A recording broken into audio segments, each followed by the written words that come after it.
Welcome to the Fitterest Show with your host, Christopher Allen, where we explore the art of mind and body conditioning. Welcome to the inaugural episode of the Fitterest Show. I'm your host, Christopher Allen, and I'd like to start off with just answering probably a couple of top-of-mind questions we have about the show. First of all, what is Fitterest? Well, the more obvious interpretation is reaching a new level of fitness, fit, fitter, Fitterest, and steps to reach that new gear of health and fitness in your life. But in a broader sense, Fitterest is a pragmatic framework that really aims to help you mold a mindset, develop the discipline, form the habits that drive lasting change to develop a better you. So why the art of mind and body conditioning? Well, you may have heard the expression where the mind goes, the body follows, which is true. The mind is incredibly powerful and can instigate massive change in one's life. But I also believe that the converse is true. The body also influences the mind. And one simple example is that when you're in shape and one often walks with a little more swag, stand a little taller, and maybe exude a little greater confidence in their outward projections. So I believe that the mind and the body are inextricably linked and dramatically influence each other in both positive and negative ways, which we'll see. But as the foundation of the beliefs, the discipline, the habits that are linked and reinforced between the mind and the body are what help drive success. So the next question is, who am I? What's my story? And from a career perspective, I've actually been an executive in the media and entertainment industry for over 20 years, with experience in building, marketing, growing mostly direct-to-consumer digital, mostly subscription music, digital music, and movie products and services across mobile, web, living room platforms. And it's been a parallel passion of mine, and I've done the 80-hour work weeks, really fueled by that passion of revolutionizing digital music and movies for consumers. And I've built and led high-performing teams for some of the most iconic brands in highly competitive marketplaces, and was fortunate enough that some of those had led to multiple successful company acquisitions. And the reason I bring up my professional career is throughout those decades, for the most part, I have consciously maintained a health, both physical and mental, and fitness regimen that I believe has propelled me to success. And now, I haven't always been perfect, and fitness has not always been the top priority, depending on what's going on and when and what point in my life. But overall, I've balanced a professional career, full-time professional career, with a robust and healthy fitness level over a prolonged period of time. So in this show, I really want to plan to focus on kind of four major areas in the physical arena, and those are nutrition, exercise, sleep, and supplementation. And I have competed in about 3 or 4 amateur bodybuilding contests many years ago.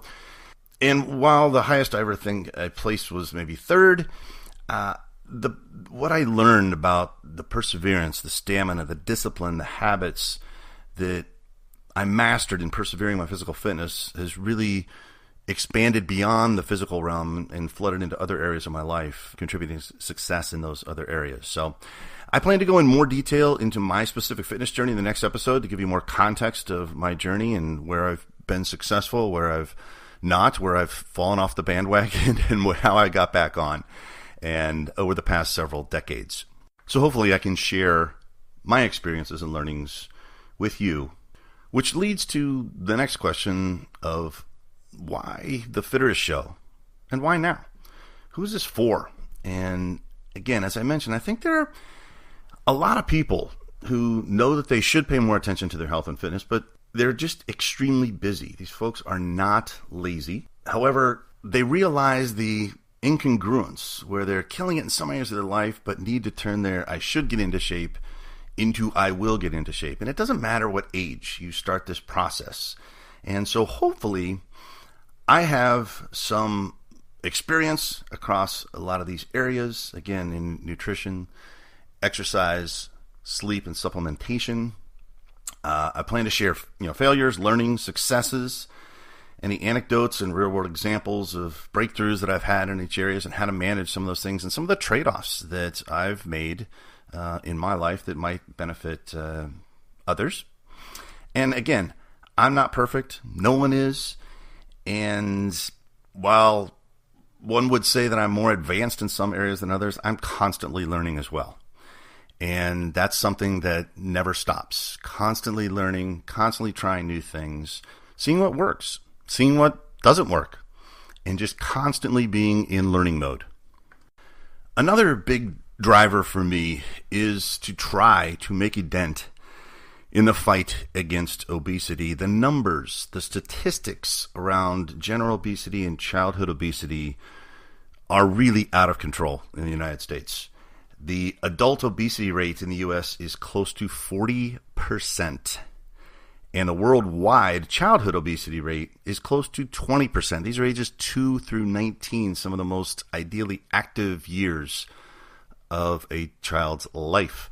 And there's a lot of contributing factors. Won't get into all of them now, but clearly there is an opportunity to have an impact to try to help fight against this obesity epidemic. So, what can you expect from the Fitterest show? I'm going to shoot to do a weekly show, again focused around nutrition, exercise, sleep, and supplementation, with really the foundational beliefs rooted in health equals wealth, and that progress equals happiness. Perfection is a bit of an abstract concept, but getting better, even if it's a little better each week, each day, showing steady progress, that is a measurable goal that is achievable and sustainable.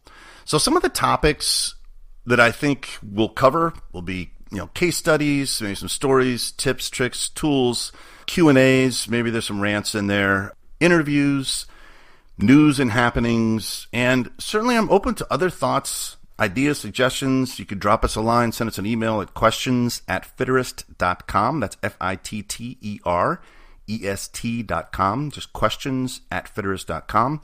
And let us know what you'd like to hear. If there's other things we can add to the show to make it more informative and more valuable, just let us know. So who is the primary audience of the Fitterest show? And I want to take a little bit of a step back. In my last job, I traveled a lot, and I had the great fortune of meeting a tremendous number of people from all different walks of life. And one of the things I tried to do was find the commonalities between all of these different people that I talked to. And a lot of the people, they knew that they should prioritize nutrition and fitness, but they really just hadn't done so to the extent that they want or needed to be consistent, particularly with other dimensions of their life where they really excelled. And they just felt like this was an area that was lacking. Another common theme, there were professionals and executives that just had some unique challenge. They were traveling a lot. They were in airports and planes and hotels with time changes and breakfast, lunch, dinner meetings with clients, and all-day meetings and appointments that just put extra stressors on their overall schedule. Another common theme is they had maybe a baseline level of fitness and knowledge, but usually just the very basics. And they valued efficiency because they were busy people, but they also generally know that fitness and nutrition is not an overnight thing. And compounding this was that oftentimes they had a sedentary job and they worked long hours. But on the positive side, they knew that this was something that is fully in their control, that they can make changes that have an impact and measure their progress along the way. And measuring that progress is of paramount importance because these people are very goal-driven. They are used to getting results. They know that it's going to take time to make improvements over time to get in shape, to eat better in support of that improved exercise, to develop those productive habits that are sustainable over a long period of time. And this is where I get back to the nutrition, exercise, sleep, and supplementation. There's a lot of fad diets and a lot of hey, give us a week, we'll take off the weight. Sure, that can easily happen. And yes, you do lose weight after a week, but the problem is you gain it all back and then some because it's not sustainable over a long period of time. So one of the goals of the Fitterest show is to help people get results, get in shape, eat better in support of improved exercise, and really develop those productive habits that are sustainable across nutrition, exercise, sleep, and supplementation. Finally, I'm a vision guy, and so I took a few minutes to think about a vision for Fitterest, and I envision a world in which people are healthier and more fit, that foundational behaviors, discipline, and habits permeate one's life, driving them to more success. Obesity, both childhood and adult trends, start to decline. People are more educated about long-term health and can make informed decisions early in life that positively impact their and their children's health and wellness. And finally, that the progress that one makes physically, again across nutrition, exercise, sleep, supplementation, directly and positively impacts other areas of their life: emotional, mental, spiritual, financial, intellectual, cultural, and community. As I've personally experienced how a change in one area of your life sparks positive change in many other areas of your life. So that about wraps up this introduction to the Fitterest Show. And as always, if you have any questions, comments, concerns, criticisms, ideas, observations, suggestions, leave a note or send an email to questions@fitterest.com or visit us at www.fitterest.com. I'd like to personally thank you for taking the time to listen to the Fitterest Show, and I hope you'll continue on this journey. And I'm a big quote guy, so I'll leave with this quote, which is, "Happy are those who dream dreams and are ready to pay the price to make them come true." It's a poster that I have framed in my office that I look at every single day. Thanks again for listening. My name is Christopher Allen, and make it a magical day. Thanks so much for listening to The Fitterest Show, and we'll catch you soon.